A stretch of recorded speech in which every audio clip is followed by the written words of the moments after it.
Hey, my Martians, welcome back to Mars and Neptune Conversations, where we have conversations for the soul that initiate action and it get us out of our mother freaking mind and them damn illusions, honey, okay?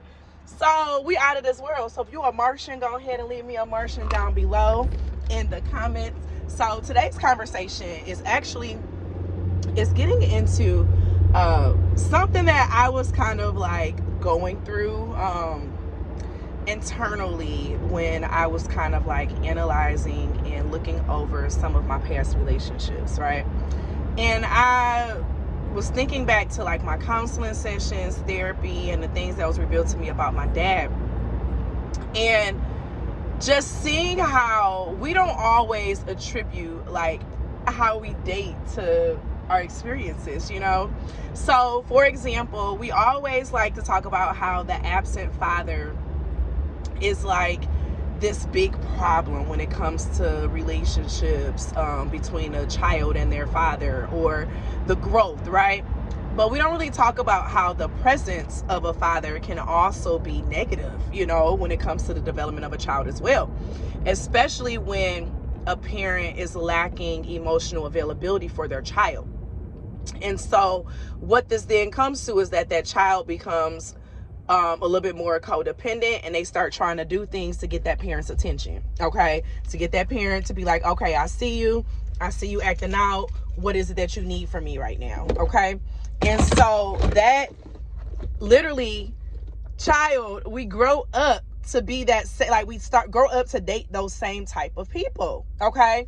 We find ourselves dating men and women who are emotionally unavailable, and we spend our time trying to prove to them that we're worth their emotions. Very similar to the things that you may have done with your parent, whether your parent was there or not, okay? We always want to talk about the absent parent, but it's time that we start getting into the present parents and how your actions can still be toxic.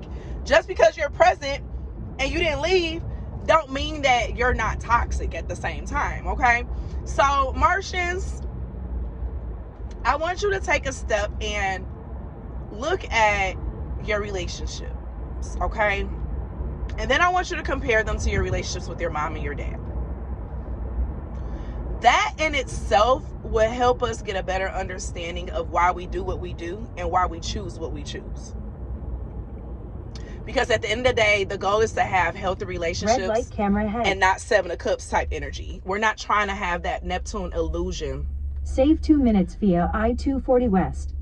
We're not trying to have, see, that whole direction thing just messed me up. We're not trying to have situations where it's illusionary and it's not real, you know? And so it's so important for us to look back at our relationships with our parents. So for example, with me and my dad, he worked, had his businesses, you know, made money. Now, those of y'all know my story know I went to move with my dad when I was 10, after we were taken from my mom because she was addicted to drugs.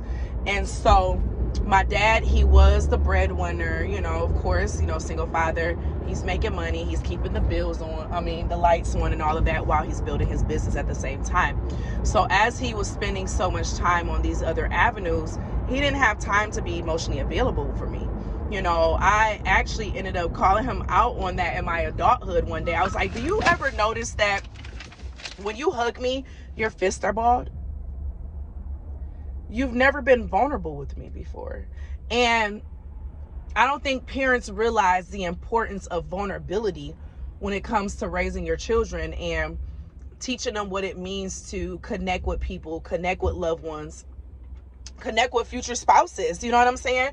We have to know how to be vulnerable. We have to know how to say, hey, I'm having a hard time with this, or hey, I need this. We shouldn't always look perfect. And I found that with my dad, like, he always came across as this perfect person. And whenever I didn't fit in that mode of being a perfect person, I got in fucking trouble, okay? And I got in a lot of motherfucking trouble, okay? I done got told the things that I was going to become, you know, and those are things that happen to the black sheep. So I'm not even going to sit here and complain and do all of that. Like, it came with the territory, I understand. But what I'm getting at is the fact of I had to sit back and look at, okay, I legit keep dating these men who are emotionally unavailable. even down to them being the same fucking sign as my dad. Like, literally, I've dated so many, like, okay, let me not say it like that. It ain't even like that.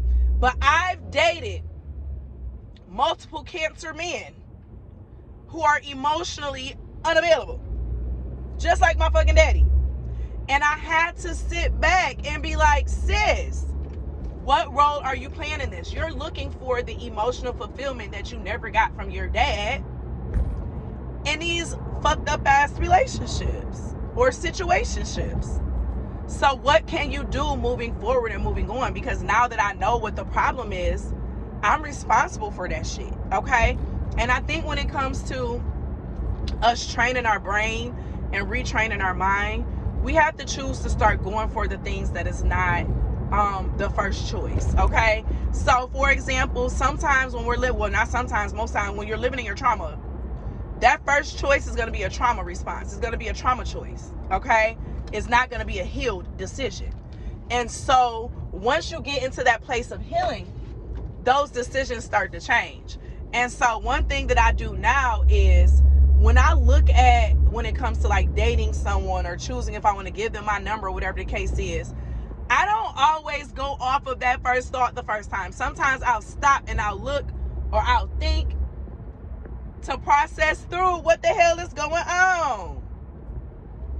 Because I refuse to make those same mistakes that I made once upon a time, you know?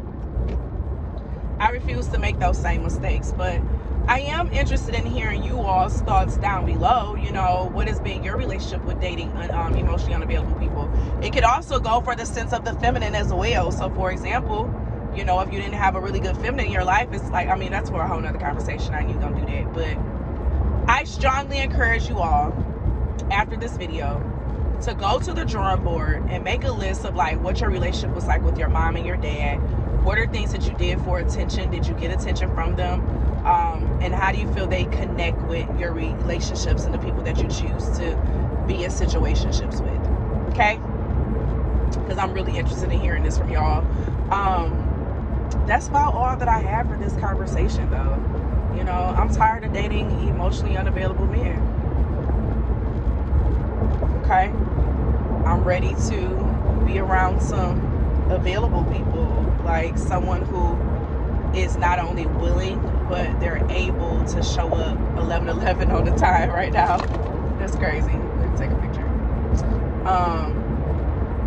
Someone who is willing to show up for not only themselves, but show up for me too, and I don't have to feel like I have to be this extra person to show that I'm worthy and deserving of the love that you have to offer. You know, we deserve that shit despite having to, you know, prove your worthiness or whatever the case is. But I love y'all, and as always be real, always be true. Don't be afraid to do what you want to do.